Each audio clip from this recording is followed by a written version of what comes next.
질병 없이 건강하게 행복한 노년을 만드는 비법이 있습니다. 나이가 같아도 노후의 모습에는 차이가 큰데요. 건강하고 독립적으로 나이 들기 위해 노년의학 세계 최고의 병원이 말해주는 5가지 절대 지침, 최고의 노후에 대해 말씀드리겠습니다. 흘러가는 노년이 아니라 대비하는 노년이 되시길 바랍니다. 미국 노년의학회가 제안하는 건강한 노후의 필수적인 5가지. 장수 국가로 알려진 일본에서 평균적으로 남성은 약 81세, 여성은 약 87세까지 산다고 한다. 하지만 산다는 것 못지않게 사람들에게 중요한 또 한 가지는 건강하게 자립적으로 살기일 것이다. 이 차이를 명확히 하고자 평균 수명과는 다른 건강 수명이라는 개념이 별도로 존재한다. 건강 수명이란 말 그대로 건강하게 자립적인 생활을 영위하는 기간을 의미한다. 건강 수명과 평균 수명을 비교해 보면 노화와 관련된 과제가 극명하게 드러난다. 일본인의 건강 수명은 남성이 약 72세, 여성이 약 75세라고 보고되고 있다. 이 말은 곧 일본인은 평균적으로 생애 마지막 10여 년을 누군가의 지원이나 돌봄 속에서 살아간다는 뜻이 된다.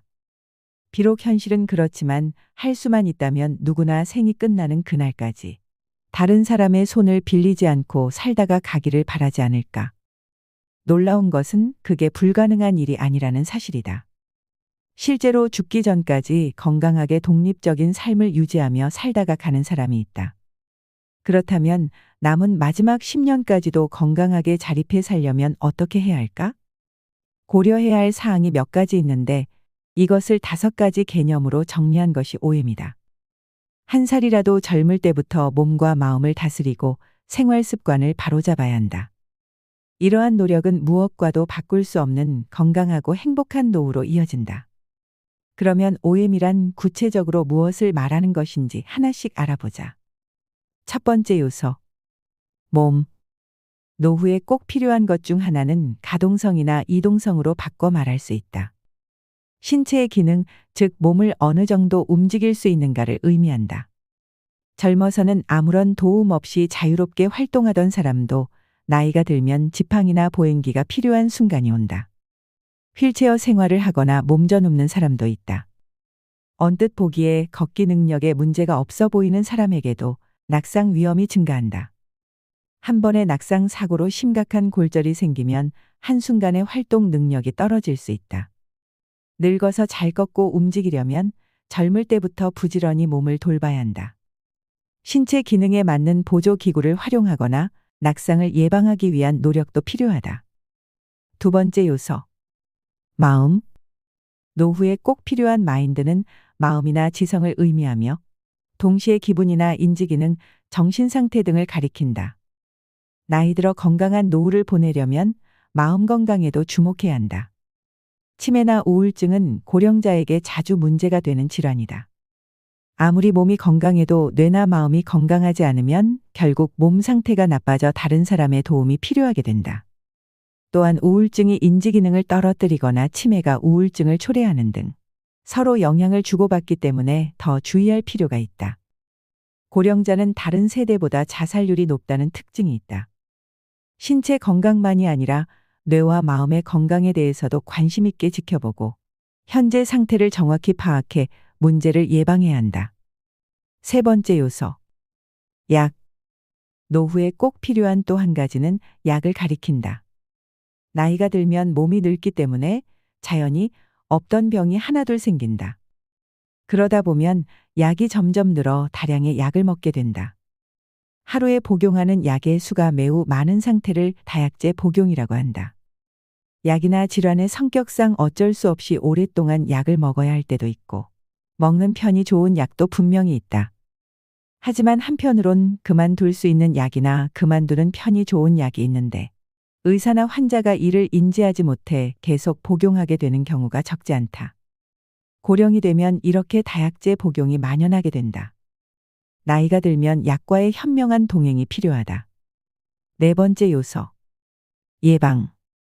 노후에 꼭 필요한 것은 일반적으로 다양한 질병을 안고 있는 상태를 일컫는데 여기서는 이를 미연에 방지해야 한다는 관점에서 예방이라는 용어를 사용했다. 쉽게 말하면 다양한 질환을 예방해야 한다는 뜻이다. 나이가 들수록 생활습관병, 암, 감염증, 심장질환 등 다양한 질병의 위험이 증가한다. 이들 중에는 운이 나빠서 발병하는 질환도 있지만 노력하면 예방할 수 있는 질환도 많다. 갖가지 질환을 예방하기 위해 할 수 있는 일, 그리고 여러 질환과 똑똑하게 동행하는 방법에 대해 생각해 보도록 하자. 5번째 요소. 삶의 의미. 노후에 꼭 필요한 마지막 요소로서 잊어선 안 되는 것이 삶의 의미이다. 즉, 나의 인생에서 무엇이 가장 중요한가라는 관점을 의미한다. 사람에게는 저마다 삶의 목표나 방식, 기호가 있다. 자리보전하더라도 무조건 오래 살고 싶다고 생각하는 사람이 있는가 하면 누구에게도 의존하지 않고 사는 삶을 중요하게 여기는 사람도 있다. 등산 애호가라면 등산 없는 삶은 의미가 없을지도 모른다. 이처럼 삶의 의미와 자신에게 가장 중요한 것은 무엇인지, 이를 통해 어떤 삶을 살고 싶은지 아는 일도 현명하게 나이를 먹는 과정에서 중요한 사항이다. 나이가 들면 우리 몸에는 어떤 변화가 생길까? 살아있는 사람은 반드시 나이를 먹는다. 그리고 나이를 먹는 과정에서 생기는 변화는 노화라는 한마디로 정리된다. 노화라고 하면 사람들은 피부의 주름이 늘고 허리와 다리가 약해져 결국 자리보전하는 과정을 떠올릴지 모른다. 물론 그것도 노화 과정의 일부이긴 하다. 그러나 모든 사람이 똑같은 모습으로 늙어가지는 않는다. 나이 들면 모든 사람에게 공평하게 일어나는 일이지만 노화란 저마다 얼굴과 성격이 다르듯이 그 과정과 속도 또한 천차만별이다. 70세에도 캐치볼을 하는 사람이 있는가 하면 똑같은 나이에 노화로 누워 지내는 사람도 있다. 이 차이는 어디에서 올까? 이 질문의 답의 힌트가 되는 흥미로운 연구가 있다. 덴마크에서 이루어진 쌍둥이 연구가 그것이다. 덴마크 연구자들은 유전자 정보가 장수에 얼마나 영향을 끼치는지 확인하기 위해 일란성 쌍둥이와 이란성 쌍둥이의 수명이 어느 정도 유사한지 조사했다.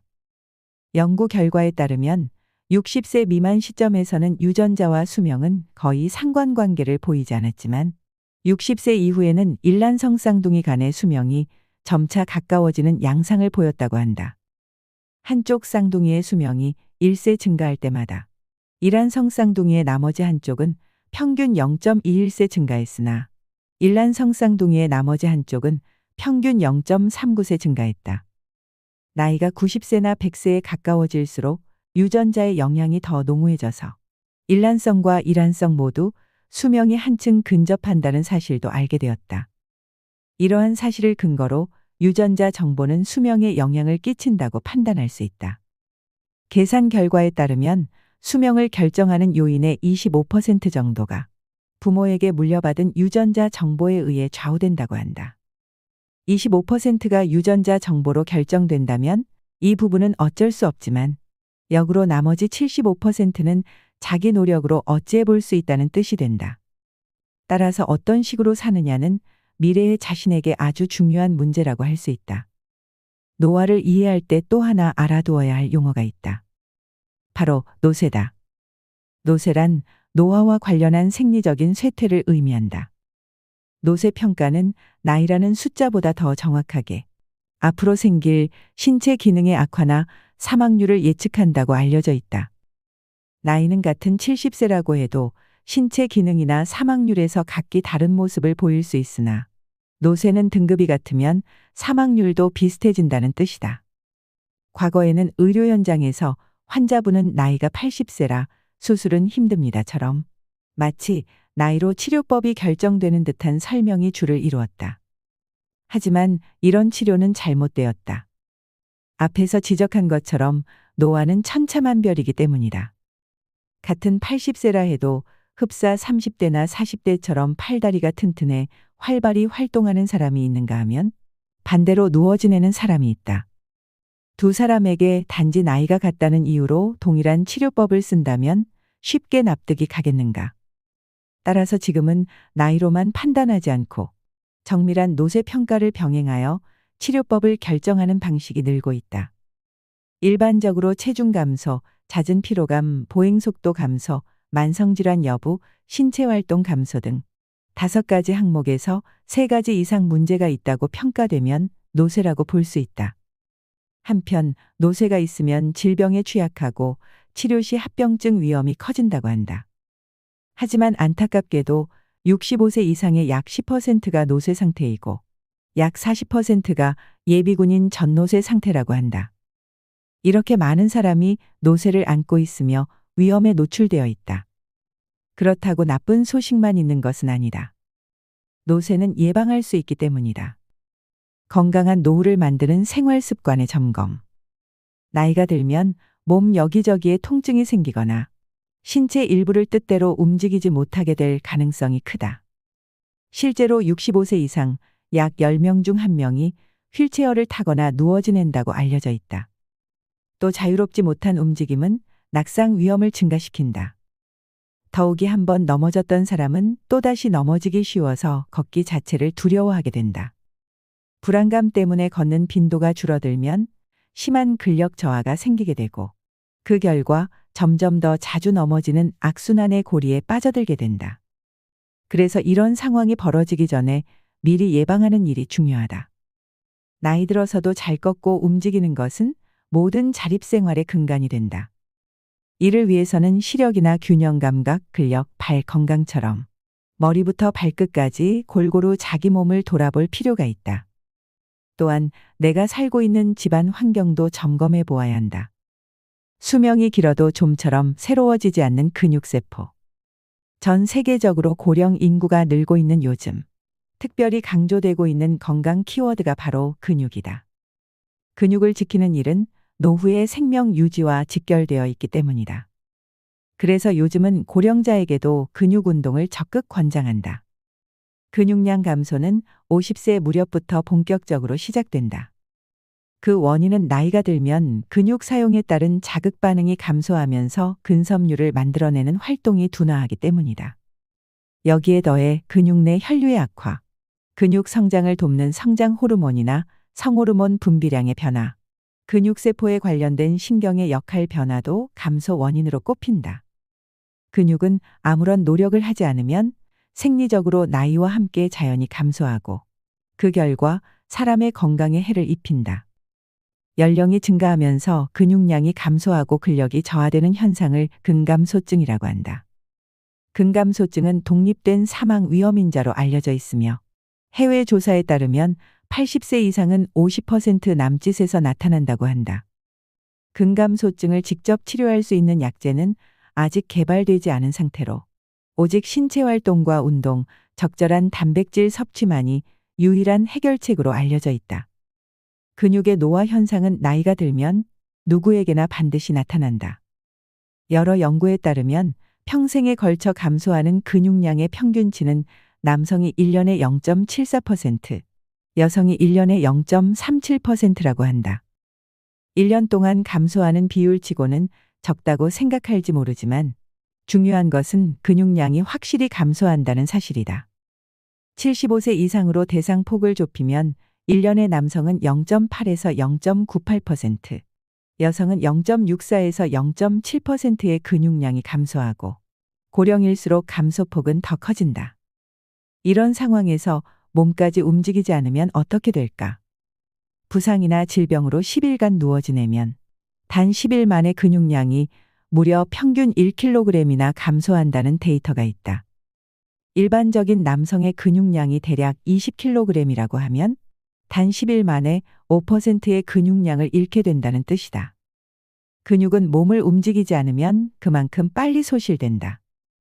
또 다른 연구에서는 근육을 쓰지 않으면 하루에 0.3%에서 최대 4% 정도까지 근력이 떨어진다고 한다. 근육의 양뿐 아니라 근력도 거의 같은 속도로 떨어지는 것이다. 살다가 한 번쯤은 이런 현상을 경험했을 수 있다. 감기나 다른 질병으로 며칠 동안 앓고 나면 어딘가 몸이 약해진 느낌을 받은 경험 말이다. 아직 다 낫지 않은 탓일까라고 여겼을지 모르지만 사실은 근육량 감소가 영향을 주었을 가능성이 크다. 사용하지 않는 근육은 노화 속도가 빨라진다. 귀찮다고 몸을 움직이지 않으면 1년에 걸쳐 잃는 근육량을 불과 며칠 만에 잃게 된다. 역으로 말하면 평소에 몸을 자주 움직이는 일이 근육 노화 예방에 그만큼 중요하다는 뜻이다. 운동이 미래 건강을 좌우한다. 첫 번째 M으로 소개한 이동성을 노후에도 유지하려면 어떻게 해야 할까? 가장 효과적인 방법은 당연히 운동이다. 위험성 저하라는 관점에서 보면 운동은 사망, 심혈관 질환, 고혈압 등의 위험을 낮춘다. 그리고 의외라고 여길지 모르지만 폐암, 유방암, 췌장암 등 적어도 8종류의 암 발병 위험을 떨어뜨린다. 한편 정적인 생활이 암 발생 위험을 높인다고 보고한 연구도 있다. 이 연구에서는 운동 여부와 관계없이 앉아있는 시간이 길수록 암의 발병 위험이 높아진다고 지적한다.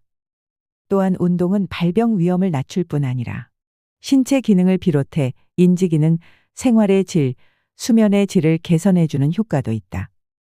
나의 생각으로는 운동만큼 질병 예방이나 삶의 질 개선에 효과적인 약은 세상 어디에도 존재하지 않는다. 운동은 그 무엇보다 뛰어난 좋은 약이다.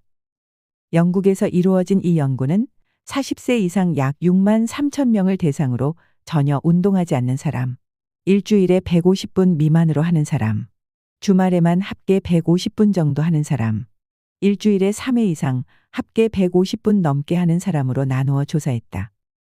이때 운동에 포함된 항목의 강도는 워킹, 가벼운 수영, 잔디깎기 정도였다.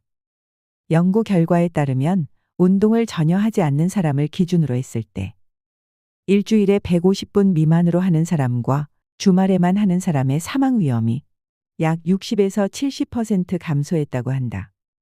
평일에는 바빠서 힘들지만 주말에는 운동이 가능하다는 사람이 있다면 분명 노력한 만큼의 보상이 있을 것이다. 또 하나 흥미로운 연구가 있다. 40대 이상을 대상으로 걸음수와 사망률의 관계를 검토한 연구다. 하루당 걸음수가 2,000보에서 4,000보, 6,000보로 증가함에 따라 사망률이 낮아지는 모습을 확인할 수 있다. 일정 걸음수 이후부터는 정체하는 모습을 보이지만 적어도 1만 보까지는 많이 걸으면 걸을수록 사망률이 떨어진다. 일정 정도까지는 운동은 하면 할수록 효과적이라고 말할 수 있다. 수영을 예로 들면 일주일에 60분에서 매일 40에서 50분까지는 운동량을 늘리면 늘릴수록 건강 효과가 상승하지만 매일 100분을 넘어가면 상승이 멈출 뿐만 아니라 오히려 해가 될 수도 있다. 과도한 운동은 심방잔 떨림이라고 하는 부정맥이나 심근경색의 위험을 높인다고 알려져 있다. 무슨 일이든 균형이 중요하다. 노후에는 근육이 연금보다 더 중요하다. 노년층에게 운동이 절실한 이유는 근육을 지키고 다양한 상황에서 몸을 잘 쓰기 위해서다. 변기에서 잘 일어서고 집안에서 무리 없이 이동하며 필요한 물건을 쉽게 옮기는 등의 일상생활은 그만한 체력과 근력이 있어야 가능하다. 운동은 건강한 일상을 가능하도록 도와준다.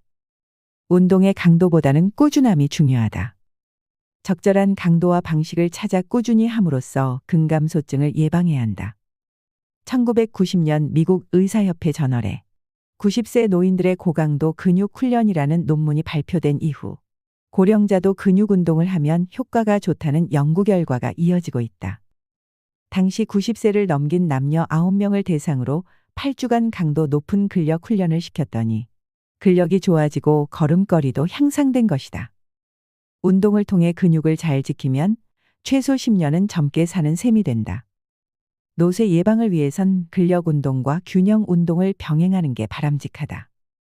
걷는 운동과는 별개로 일주일에 2에서 3회 정도 스쿼트 같은 근력 운동과 한 발로 버티기 같은 균형 운동을 번갈아 가면서 하는 게 좋다. 허벅지와 종아리를 튼튼하게 하는 하체 운동은 무릎 통증도 예방해준다. 운동은 회춘약이라고도 불릴 만큼 일상의 활력을 불어넣는다. 노후의 이동성을 높여주고 낙상 위험을 줄이는 데에도 큰 도움이 된다. 치아 상태나 약 부작용을 반드시 점검하라. 음식 섭취 측면에서 치아 관리는 매우 중요한 포인트다. 여러분은 평소 치아 관리를 어떻게 하고 있는가? 양치질 같은 예방 행동이나 정기적인 치과 검진은 앞에서 설명한 운동과 마찬가지로 효과를 바로 체감하기 어렵기 때문에 소홀히 하기 쉽다. 충치 몇 개 정도로는 통증이 있더라도 별다른 불편함을 느끼지 못하는 게 사실이다. 그러나 충치나 치주염을 오래 방치하면 결국 치아가 빠져서 자기 치아로 음식을 먹지 못하게 된다. 먹지 못한다는 건 결국 생명 유지의 근간이 흔들리게 된다는 뜻이다. 그때가 되어서야 사람들은 비로소 후회하지만 이미 때가 늦어서 치아를 되살릴 방법은 없다. 자기 치아가 없는 고령자라면 틀니를 사용하는 방법이 있다. 그러나 여기에도 놓치기 쉬운 허점이 있다. 가족들은 틀니를 쓰니까 괜찮다고 안심할지 모르지만 시간이 지날수록 점점 살이 빠지면서 원래 사용하던 틀니가 맞지 않게 되는 일이 있다. 또한 틀니를 쓰는데도 그 틀니로 인해 식욕이 저하하는 일도 있고 틀니 자체를 거부해 식음을 전폐하는 일도 있다. 치아 관리는 절대 게을리할 일이 아니다. 때로는 약 부작용이 식욕 저하의 원인이 되기도 한다. 의사로서 자주 접하는 사례로는 치매약을 들 수 있다. 치매약은 인지 기능이 떨어지는 속도를 늦추는 효과가 있다. 그러나 콜리네스테라아제 억제제라 불리는 치매약은 식욕 저하를 비롯한 소화기 문제와 체중 감소가 가장 큰 부작용으로 지적된다. 이 약은 속임약 실험에서도 체중 감소 결과를 보였다고 한다. 꾸준히 복용하고 있지만 부작용은 없다라는 목소리가 있지만 실제로 약을 줄이거나 끊었더니 식욕이 돌아왔다는 사람들이 있다. 익숙한 약이 자신도 모르는 사이에 건강을 해치기도 한다. 한편 지나치게 마르거나 식욕이 떨어지는 배경에 아직 진단되지 않은 질환이 숨어 있을 때도 있다. 위나 식도의 문제라면 쉽게 알아차릴 수 있지만 전혀 생각지 못한 질환이 식욕 저하의 원인이 되기도 한다. 고령의 가족이 요즘 들어 음식을 제대로 먹지 못한다고 생각된다면 지금 놓치고 있는 문제는 없는지 점검하고 만약 문제가 있다면 그에 맞는 대처가 필요하다. 치매에도 우울증에도 걸리지 않는다. 무슨 병이든 미리 예방할 수만 있다면 그보다 더 좋은 치료법은 없다. 질병의 예방은 항상 치료를 능가하는 중요한 단계이기 때문이다. 그렇다면 치매는 예방할 수 있을까? 운동은 여러 관찰 연구를 통해 치매 위험과 역의 상관관계를 형성할 가능성이 있다는 사실이 드러났다. 즉, 운동량이 많으면 많을수록 치매 위험이 낮아질 가능성이 있다는 뜻이다. 운동을 하면 산화 스트레스가 줄어들 뿐 아니라 신경세포 재생을 늘리고 신경세포에 이로운 물질을 만들어 치매를 예방하는 효과가 있다는 주장이 있다. 또한 운동은 여러 질환을 예방하는 효과가 있으므로 다양한 질환을 예방하는 과정에서 치매의 효과를 발휘할 가능성이 있다고 보는 낙관론도 있다. 운동 효과는 치매 문제뿐 아니라 심폐기능 향상 등으로도 이어진다. 치매 예방과 관련될 가능성이 있는 생활 습관 가운데 또 하나 중요한 것이 수면이다. 잠과 관련해 주로 하는 얘기는 두 가지다. 하나는 잠을 지나치게 많이 자면 머리를 쓰지 않게 되므로 치매 위험이 커진다는 것. 다른 하나는 잠을 자지 않으면 피로나 스트레스가 쌓이므로 치매 위험이 커진다는 것이다. 과연 어느 쪽이 맞는 말일까? 중년과 노년에 통상 수면을 취하는 사람이 단시간 수면을 취하는 사람보다 치매 위험도가 낮다는 사실이 밝혀졌다. 또 평균 수면 시간이 4시간, 5시간, 6시간으로 늘어날수록 치매 위험이 떨어지는 음의 상관관계가 7시간까지 확인되었다. 7시간 이상부터는 횡보한다는 사실을 확인할 수 있다. 정리하면 수면 시간이 7시간보다 짧으면 짧을수록 치매가 생길 위험이 증가한다는 뜻이 된다. 이 연구를 통해 평균 7시간의 수면을 취하는 생활 습관이 치매 위험과 관련될 가능성이 가장 낮다는 것을 확인할 수 있다. 잠을 자는 동안 뇌에 쌓인 노폐물이 충분히 제거되면서 알츠하이머병이나 여러 뇌질환을 예방하는 것으로 보인다. 충분한 수면은 치매 예방의 중요한 요소가 될 수 있다. 치매 예방에 이어 이번에는 우울증 예방법에 대해서도 알아보자. 노후에도 자기 긍정감을 갖고 즐겁게 생활하려면 우울증 예방은 필수다. 고령자 우울증은 앞에서도 설명했듯 지병이 있는 사람에게 특히 자주 발생한다. 뇌졸중이나 뇌경색처럼 특정한 질환이 있는 고령자의 약 40% 이상에서 우울증이 발견된다고 한다. 그만큼 우울증은 가볍게 넘길 수 없는 문제다. 과연 예방법은 있을까? 예를 들면 우울증 동반 위험이 있는 지병을 앓는 고령자가 심신의 상호관계, 이완법, 과제 해결법, 수면, 영양, 운동 등에 대해 배우게 되면 자기 효능감이 높아져 우울증을 비롯한 불안, 통증, 불면 등의 증상이 개선된다는 보고가 있다. 바쁜 현대인에게는 좀처럼 쉬운 일이 아니지만 자투리 시간을 활용하여 명상이나 이완 호흡법 등을 익혀두면 우울증 예방에 도움이 된다. 스트레스를 받거나 울적한 기분이 들면 이를 해소할 만한 나만의 노하우를 쌓는 일도 중요하다. 가벼운 산책을 한다든지, 좋아하는 음식을 먹는다든지, 의지가 되는 친구를 만난다든지, 홀로 사색하거나 책을 읽는다든지 해서 스트레스나 힘든 감정을 잘 털어버리는 것이다. 아울러 고령이 될수록 사회적 고립을 막는 게 중요하다. 고립과 단절은 노년의 삶을 무기력하고 피폐하게 만든다. 친구를 만나고 다양한 모임에 참여하면서 즐거운 노인으로 살고자 노력하는 만큼 우울증에서 멀리 벗어날 수 있다. 고령자의 경우 혈관을 지키는 치료가 우울증 예방에도 중요한 역할을 한다. 실제로 고혈압이나 이상지질혈증 치료가 우울증 위험을 감소시킨다고 알려져 있다. 여러모로 노력했지만 어느 날 갑자기 우울증이 생겼다면 어떻게 할까? 우울증에 걸리더라도 고령자에게 효과적인 치료법이 있다는 사실을 이해하고 우울증에 대한 편견을 줄이려고 노력하면 우울 증상을 경감할 수 있다고 한다.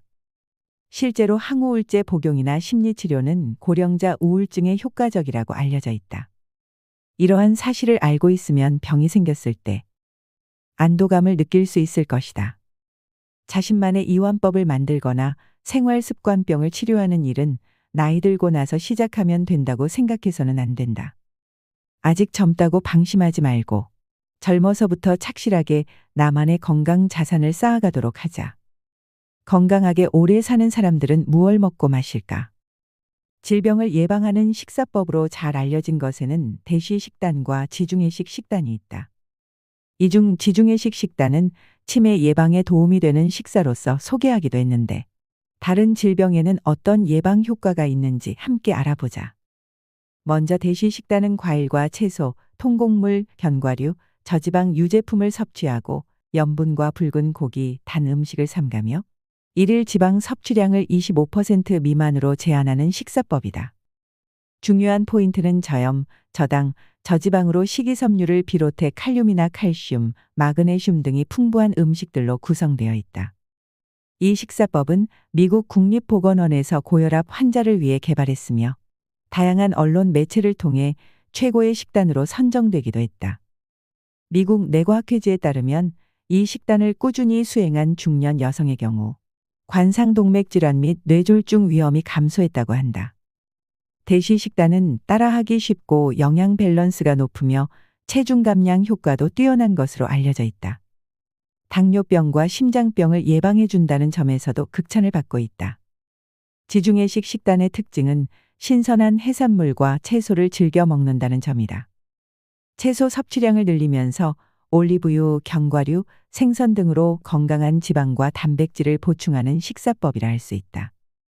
주된 식재료로는 채소, 과일, 통곡물, 콩류, 견과류, 씨앗류가 포함되고 지방의 주요 공급원으로 올리브유가 권장된다. 여기에 가볍게 와인 한 잔도 곁들인다. 생선과 닭고기, 유제품은 소량에서 중간 정도까지 섭취가 허용되고 이른바 붉은 고기라고 불리는 쇠고기나 양고기는 거의 섭취하지 않는다. 지중해식 식단에서는 일주일에 2번 이상 생선과 같은 해산물 섭취가 권장되는데 이는 불포화지방산의 일종인 오메가3 지방산이 풍부한 음식으로 좋은 지방과 단백질을 보충하기 위함이다. 지중해식 식단은 의료진이나 대중매체가 건강에 도움되는 세계 최고의 식단을 꼽을 때 가장 많이 언급되기로 유명하다. 특정한 음식만 먹거나 완전히 끊어야 하는 음식 없이 균형 잡힌 식사를 하도록 돕기 때문일 것이다. 또한 혈관 건강을 돕고 당뇨병 발생 위험을 줄여주며 콜레스테롤과 중성지방 수치를 낮춰준다는 연구 결과도 많다. 대시식단과 지중해식 식단은 기본적으로 가공식품과 정제곡물, 단 음식, 설탕이 든 음료 섭취를 배제한다. 두 식단이 다른 식사법과 차별되는 큰 이유는 병을 예방하는 식단으로 과학적인 검증을 받았다는 데 있다. 대시 식단은 대장암과 심혈관 질환의 위험 감소와 관련성을 보였고, 지중해식 식단은 무작위 임상 시험을 통해 심혈관 질환의 위험 감소와 연관성을 보였다. 이런 이유로 고혈압이나 심장 질환이 있는 사람에게 두 식사법을 추천할 때가 있다. 물론 일반인도 충분히 시도할 가치가 있는 식사법이다. 조금씩 뱃살이 붓고 고혈압이나 당뇨 등 없던 병이 생기기 시작하는 중년이라면 더더욱 실행해 볼 가치가 있다. 아직 큰 병은 없으나 점차 몸이 피곤하고 무거워질 때 이러한 식사법을 실천하면서 운동을 생활화하면 그것이야말로 최고의 노후를 만드는 강력한 무기가 될 것이다. 우리는 모두 언젠가 늙고 병듭니다. 누구도 피해갈 수 없는 것이라면 차라리 알고 대비하는 게 나은 일이 아닐까요? 나이를 먹으면 하나둘 못하게 되는 일이 생기고 점차 쇠약을 느끼기도 합니다. 하지만 동시에 새롭게 생기는 것도 있습니다. 인생 경험, 여유로움, 지혜가 쌓이지요. 최고의 노후 체계는 102세에도 매주 고기를 먹고 건강한 생활을 하는 할머니를 비롯해 90세에도 대학에서 강의를 하는 교수, 80세가 넘어서도 자기 발로 걸어서 장을 보고 해외여행을 다닌 할머니 이야기가 나옵니다. 그들을 바라보면 건강을 위해 최선의 선택을 해왔다는 것을 알 수 있습니다. 그리고 그것이 결국 그들을 최고의 노후로 이끌었을 테지요. 나이가 들지 않는 사람은 없습니다.